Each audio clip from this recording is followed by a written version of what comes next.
Welcome to WCrypto. Hello, my friends. Welcome back to WCrypto.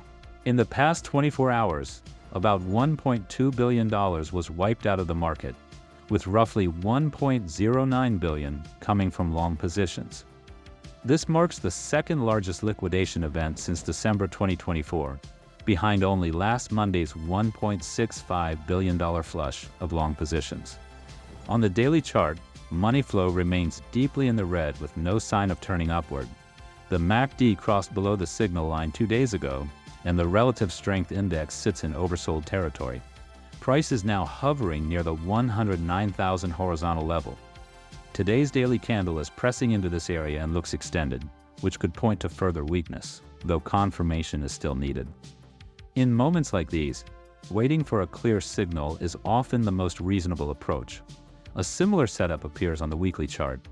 On smaller time frames, such as the 15-minute view, price is holding around 109.5 thousand. I remain cautious here. A reclaim of stronger levels, such as the yellow 111,000 horizontal, would provide more confidence. The drop from 111,000 to roughly 109.3 thousand unfolded exactly as discussed earlier in the Discord. Turning to the heat maps, the 3-day view shows the hottest area still above us at about 113.3 thousand. Sellers remain active, but buyers continue to step in on dips, with long exposure building near 107.6 thousand.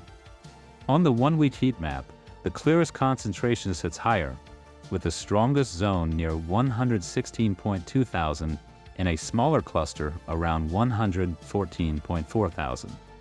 Exchange-traded fund flows underline the cautious tone.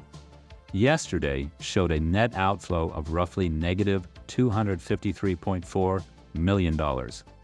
Interestingly, IBIT recorded a positive inflow of nearly $80 million, while other issuers, including Fidelity, led outflows of more than $114 million.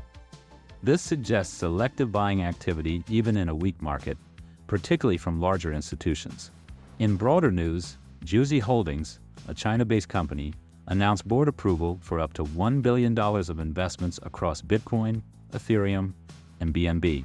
This highlights that perspectives on digital assets can change quicker than you can think, potentially started by individual corporations who follow the Michael Saylor playbook.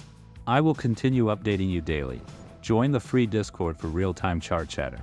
If you found value in this video, click the like button, subscribe, and turn on the notification bell to stay updated. And see you in the next one.